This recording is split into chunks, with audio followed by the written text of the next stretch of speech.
Bersama dengan saya, mungkin sebagian teman-teman ada yang belum tahu saya Haryadi Sukamdhani, Ketua Umum Gabungan Industri Pariwisata Indonesia, yaitu induk daripada seluruh organisasi pariwisata yang ada di Indonesia dengan jumlah sekarang anggotanya 36 asosiasi. Dan bersama dengan saya Mbak Inul dan Pak Ray, Mbak Inul, Pak Ray, Pak Samuel, beliau berdua mewakili teman-teman dari Bali, dan tentunya Pak Hotman yang sudah rekan-rekan ketahui semuanya, dan ada Pak Bambang Britono, beliau dari GIPI dan juga dari PHRI, dan Pak Edi Wijaya dari pelaku usaha hiburan. Rekan-rekan sekalian, perlu kami sampaikan bahwa pada pagi hari ini kami telah melakukan rapat bersama dengan Bapak Menko Perekonomian membahas seputar permasalahan pajak hiburan. Sebagaimana kita ketahui bahwa pajak hiburan ini telah ditetapkan untuk sektor tertentu, yaitu pajak barang dan jasa tertentu, menyangkut sektor karaoke, spa atau mandi uap, lalu hiburan, lalu diskotik, klub malam, dan bar. Jadi ada yang sektor ini yang terkena. Nah, kenaikan ini terus terang tidak pernah dikonsultasikan dengan kami. Jadi penyusunan Undang-Undang Nomor 1 Tahun 2022 tentang hubungan keuangan pemerintah pusat dan pemerintah daerah, dalam pembahasannya tidak pernah dikonsultasikan kepada kami, atau konsultasi publik terhadap sektor yang terkena pajak PBJT tersebut tidak pernah dilakukan. Dan kedua, bahwa tidak pernah terjadi sosialisasi tentang rencana kenaikan tarif untuk sektor tersebut. Dan ketiga, setelah kami juga pelajari di naskah akademiknya, ternyata naskah akademiknya itu juga tidak secara khusus membahas mengenai jasa untuk pajak untuk jasa hiburan yang terkena ini. Dan bahkan di dalam naskah akademik tersebut ada kriteria pengenaan pajak daerah. Kalau saya tidak salah ada 13 kriterianya, bahkan bertentangan dengan naskahnya itu sendiri gitu. Karena di salah satu naskah yang kami lihat itu adalah bahwa pajak daerah itu tidak boleh melebihi kemampuan dari sektornya, atau harus terjangkau atau affordable. Dan kedua, tidak boleh diskriminasi, yang secara di dalam pajak ini terjadi diskriminasi. Dan ketiga, bahwa pajak itu diharapkan untuk menstimulasi penciptaan lapangan kerja dan meningkatkan pertumbuhan ekonomi daerah, dan itu juga tidak terjadi. Nah, lalu juga yang kami keempat yang kami lihat juga selain tadi dari naskah akademik adalah pengenaan pajak ini ternyata juga bertentangan dengan Undang-Undang Dasar 1945, yaitu menyangkut di pasal 27 ayat 2 yang terkait dengan bahwa warga negara berhak atas pekerjaan dan penghidupan yang layak. Nah, ini tidak kena. Lalu juga di pasal 28D yaitu terkait dengan kepastian hukum, itu juga menyangkut yang kita pandang bahwa kita juga telah terjadi ketidakpastian hukum karena pajak ini. Dan juga di pasal 33 ayat 4-nya, yaitu di mana ekonomi itu disusun atas untuk kemanfaatan bersama. Nah, ini kita tidak lihat. Jadi sehingga rekan-rekan sekalian, kami pada proses akan mengajukan judicial review kepada Mahkamah Konstitusi yang akan dilakukan saat ini. Yang sudah confirm adalah dari GIPI, Gabungan Industri Pariwisata Indonesia secepatnya, dan juga akan diikuti oleh asosiasi lain yang terkait. Nah, tadi di dalam rapat yang hal penting yang dapat kami sampaikan kepada rekan-rekan sekalian dengan Pak Menko, ada dua hal penting yang perlu kami sampaikan, bahwa pertama, pelaksanaan dari pemerintah telah mengeluarkan surat edaran dari Kementerian Dalam Negeri atau Demendagri. Nah, surat edaran ini adalah memperkuat pasal 101 dari Undang-Undang Nomor 1 2022 yang intinya bahwa pemerintah daerah bisa mengeluarkan insentif fiskal. Dan insentif fiskal ini adalah bisa dilakukan oleh kepala daerah sesuai dengan jabatannya. Artinya pemerintah daerah bisa mengeluarkan untuk sektor tersebut tanpa pengajuan individual. Kedua, memang di dalam surat edaran tersebut karena ini adalah penegasan dari pasal 101, memang ada tertera di situ pengajuan oleh individu perusahaan. Tetapi tadi kami meminta konfirmasi kepada Pak Menko bahwa intinya kepala daerah itu berhak mengeluarkan insentif fiskal ini yang tentunya kita harapkan adalah berlaku kepada undang-undang yang lama, yaitu Undang-Undang 28 tahun 2009 tentang pajak daerah dan retribusi daerah, di mana batas minimalnya itu tidak ada.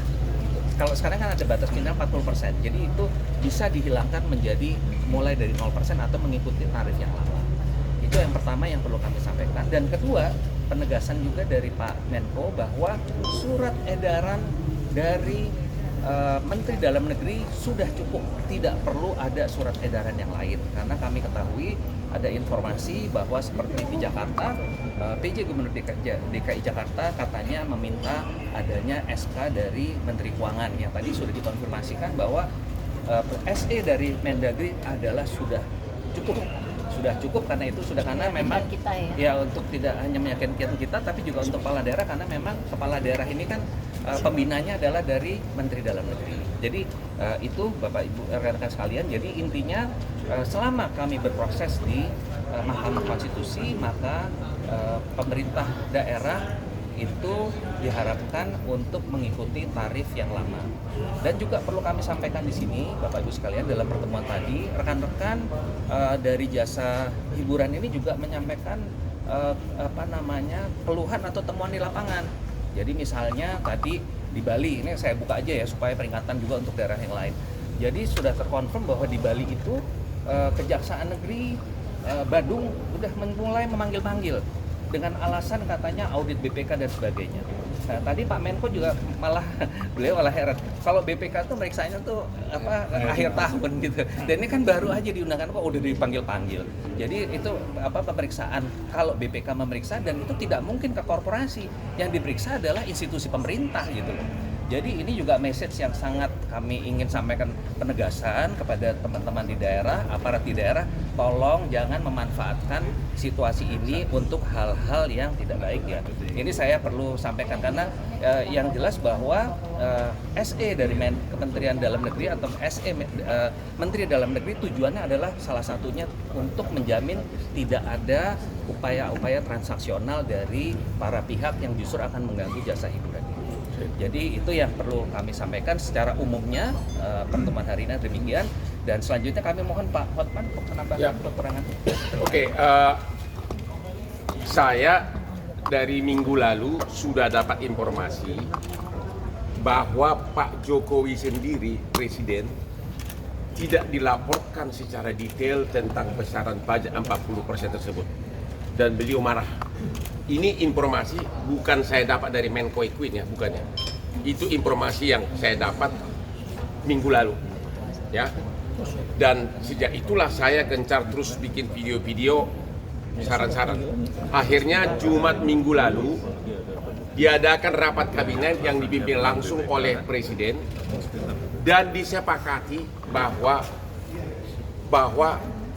pemerintah daerah boleh kembali kepada tarif pajak yang lama, bahkan mengurangi juga boleh, karena di pasal 101 undang-undang itu secara jabatan Pemda berhak. Akan tetapi karena Pemda ragu-ragu, maka Pak Jokowi sudah memerintahkan Mendagri menerbitkan surat edaran, dan sudah terbit surat edarannya yang hari itu juga. Isi surat edaran itu antara lain bahwa Pemda secara jabatan tidak harus patuh kepada 40%, dia berwenang kembali kepada tarif yang lama atau bahkan mengurangi. Itu isi undang-undang ya. Jadi bukan perintah Jokowi ini ya, ini perintah untuk. Jadi sudah keluar surat edaran Mendagri. Cuma ada masalah, ada gubernur yang meminta selain surat edaran Mendagri, minta lagi surat edaran dari Menteri Keuangan. Tadi karena ini masalah pajak, tadi saya tanyakan kepada Pak Menko Equin, sudah dibicarakan katanya di istana, Pemda, gubernur, bupati dan sebagainya tidak memerlukan surat edaran dari Menteri Keuangan. Cukup surat edaran dari Mendagri, karena itu adalah kewenangan dari Pemda tersebut dalam undang-undang secara jabatan. Surat edaran dari Mendagri itu hanya untuk memberikan dukungan.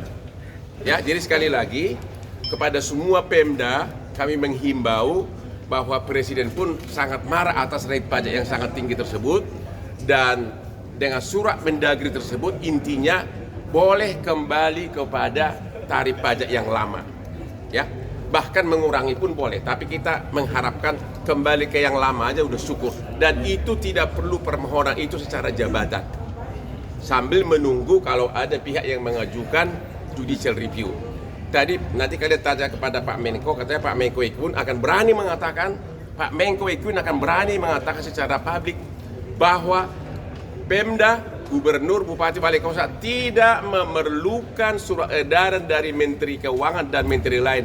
Cukup surat edaran dari Menteri Dalam Negeri yang sudah keluar hari Jumat lalu, kembali ke tarif pajak yang lama. Itu satu ya. Yang kedua, kenapa ini dianggap membinasakan? Tadi Pak Menko Ikun mengakui 40% pajak itu ditagihkan ke customer. Kalau dia tidak bayar, berarti perusahaan yang bayar. Berarti 40% dari pendapatan kotor. Bayangkan 40%. Padahal keuntungan